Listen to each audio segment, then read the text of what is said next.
incumbe también durante nuestra emisión, pero en este momento saludamos al ex concejal, historiador, analista político, Juan Carlos Flores. Juan Carlos, buenos días, ¿cómo amanece? ¿Cómo van las cosas?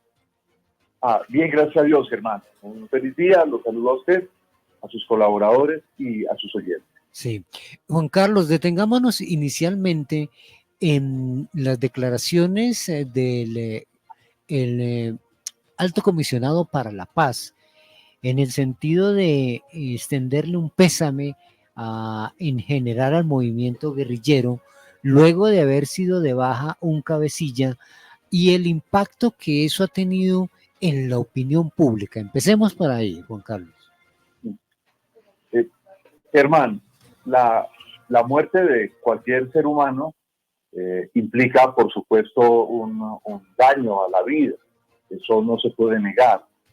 Pero lo que ocurre es que en este caso no se trata de un ciudadano inerme, desarmado, que es asesinado y que esa persona le destruyen su vida y le hacen un daño inmenso a su familia.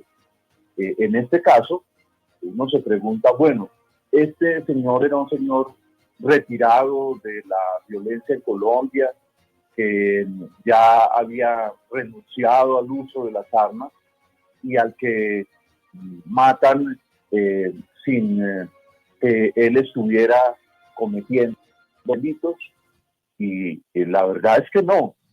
Entonces, en este segundo caso, cuando una persona voluntariamente ha decidido tomar las armas, cuando esa persona voluntariamente ha renunciado a las gabelas que les dio el proceso de paz, el apresurado proceso de paz, por desgracia, con Santos, que por las carreras de obtener el Nobel dejó tantas cosas sin cerrar bien, pues me parece a mí que no tiene presentación la actitud del señor Patiño, porque resulta que el señor Patiño no es una persona común y corriente, como le preguntan a uno cuando va a rendir declaración de renta. ¿Usted es una persona natural o jurídica? En este caso, él es una persona jurídica, porque representa al Estado colombiano. Y al representar al Estado colombiano, él no está representando a su jefe, el presidente Petro. Él nos representa a todos nosotros. Y de esa manera transmite un mensaje muy maluco. Y es que el Estado es como si entrara a negociar, no precisamente con las hermanitas de la caridad, en condición de debilidad, en condición de arrodillamiento.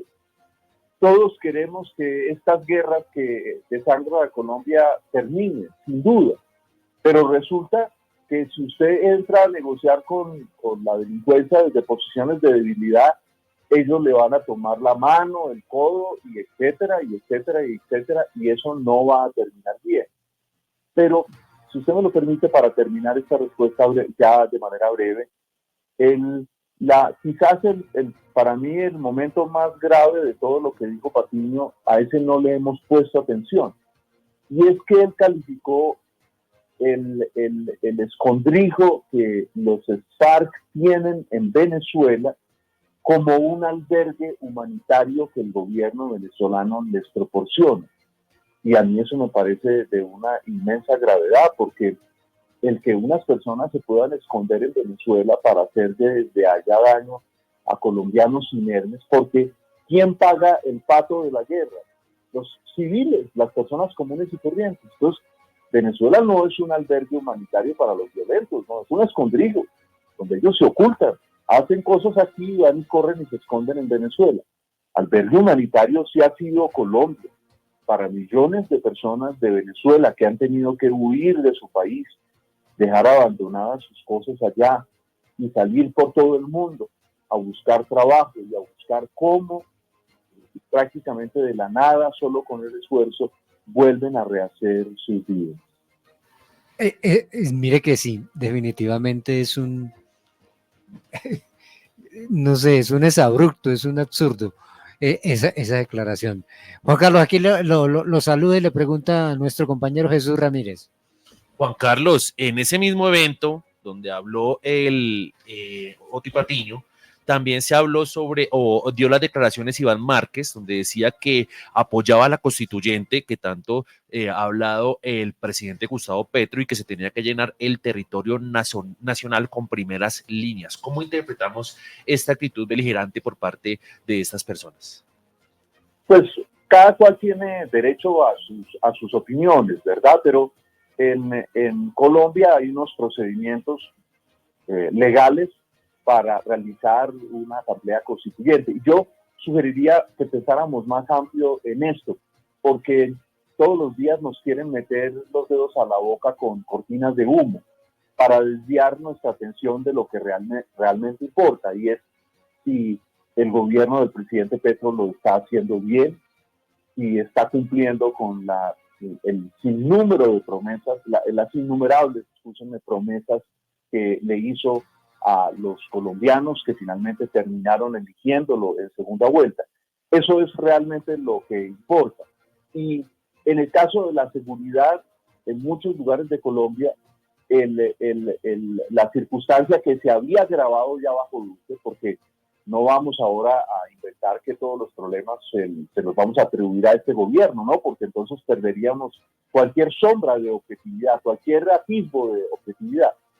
Hay una situación que ya se había agravado bajo Duque, que se mantuvo bajo Santos, porque Santos solamente se concentró en las FARC y olvidó todo el resto, olvidó a los paramilitares, a los herederos de los paramilitares, al ELN, y esos grupos siguen haciendo daño por toda Colombia. Entonces, hay una manera de hacer esa constituyente, están los procedimientos de ley, y yo siento que el presidente Petro, que en muchos aspectos no logra dar pie con bola, y no solamente por la oposición, no, eso no es una verdad. Es decir, ¿quién está usando las cortes? ¿Es la oposición? ¿Cómo que la oposición? Y quien maneja los sistemas de chuzamiento en Colombia, ¿quién es el principal propietario de esos sistemas para chuzar? Pues el Estado colombiano. Sale y dice que esos son rumores, uno de sus funcionarios, que maneja justamente una de las entidades que puede chuzar. ¿Qué hubiera dicho Petro? ¿Qué no hubiera dicho Petro de un gobierno si Petro sale y dice, me están chuzando, me están chuzando, me están chuzando? Y ese gobierno dice que son rumores. O todo lo relacionado con una persona que está adquiriendo un poder, y eso me preocupa mucho, como lo adquirió Montesinos hace muchos años en Perú con Fujimori, al que Fujimori le entregó toda su confianza, y al final, por la cantidad de desaciertos y de delitos de ese señor Montesinos, se cayó no solamente Montesinos, sino que se cayó Fujimori. Y entonces nos quieren desviar la atención del inmenso poder que el presidente Petro, de una manera sorprendente, una persona que luchó toda la vida por llegar a la presidencia, le ha entregado buena parte de su poder a una persona, la señora Saravia, que la pregunta es, ¿esa persona tiene las cualificaciones para concentrar el poder que no tiene hoy ningún ministro en Colombia? Entonces, lo de este señor FARC, pues es natural. Ellos quieren que Petro les dé unas gabelas y van a cantarle loas a Petro, pero claro, el día que no les dé a ellos las gabelas que quieren, comprenderá usted todo lo que van a decir en contra de él, como ya lo hicieron con Santos. Claro, ese símil que plantea usted, Juan Carlos, sobre lo que sucede en Perú con lo que está sucediendo aquí es muy, muy, muy apropiado e ilustra de una excelente forma lo que estamos viviendo. Nuestro compañero Julián Prieto quiere aprovechar su presencia para hacerle una pregunta de otro tema, Juan Carlos. Julián. Así es, permítame abordar otro tema y es referente a la situación con el ELN. La pregunta es, ¿qué medidas se podrían generar después de las violaciones al cese el fuego por parte del ELN? Julián, a mí me parece que el gobierno nacional y el senador Iván Cepeda, quien, recordemos, fue el artífice, el creador de ese concepto, a mi juicio completamente equivocado, de paz total, porque en un país en guerra, si usted negocia con todo el mundo, al final termina no negociando con nadie, porque no logra resolver los problemas que implica la pacificación con cada uno de los distintos grupos. Y cada uno de ellos tiene unas características distintas. Hay unos grupos que son pues bandas armadas que cuidan, entre comillas, todo el negocio del narcotráfico en los campos de Colombia y en los puertos clandestinos o legales o los aeropuertos de donde sale la droga, por desgracia, con el visto bueno en muchas ocasiones de autoridades, igual que como entra el contrabando al país. Uno va a entrar alguna cosa de contrabando y le cae el Estado por todos lados. Entonces, en el caso del ELN, es un grupo que históricamente no ha querido negociar con el Estado colombiano. De manera que a mí me parece que el gobierno fue calenturiento al salir a dar anuncios de que ya estaba negociando con el ELN, y eso no era verdad. Y luego, ustedes habrán escuchado que los cabecillas del ELN insisten en que los diálogos del gobierno en Nariño, en el departamento de Nariño, con uno de los frentes de esta agrupación, ellos no le dan el visto bueno. Entonces, comprenderá que ahí la cosa no huele bien, que empezó con el pie izquierdo, pero el gobierno en sus declaraciones, fíjense ustedes que el gobierno en su comunicación presenta una irrealidad todo el tiempo que nos quiere vender al resto de los colombianos como realidad. Nos presenta unas cosas que no ocurren de hecho en la realidad y nos dice, no, esta es la realidad. Y entonces el gobierno insiste en que tiene ya unas cosas con ELN y los jefes del ELN le dicen que no. Recuerde usted que incluso uno de los jefes del ELN, Antonio García, denunció unas cosas frente a Petro, de unas platas que le habían pasado y todo tipo de cosas. Recordarán ustedes, eso fue publicado en los trinos, porque puede estarme escuchando algún simpatizante del presidente Petro y decir, esto es tan mentiroso. Y no, yo les pediría que buscaran el respectivo trino de Antonio García, que tiene su cuenta en Twitter, seguramente desde Venezuela, donde esto se menciona. Entonces, eso es lo que yo veo, Julián. El gobierno todos los días presenta irrealidades como realidades y por eso tiene cada vez más problemas, porque entonces no logra dar pie con bola. Porque cuando uno no mira la verdad de frente, la verdad llega y lo atropella a uno. Contundente, contundente, Juan Carlos, sí, y a través de la pregunta de Julián ampliamos el espectro de este breve contacto con usted.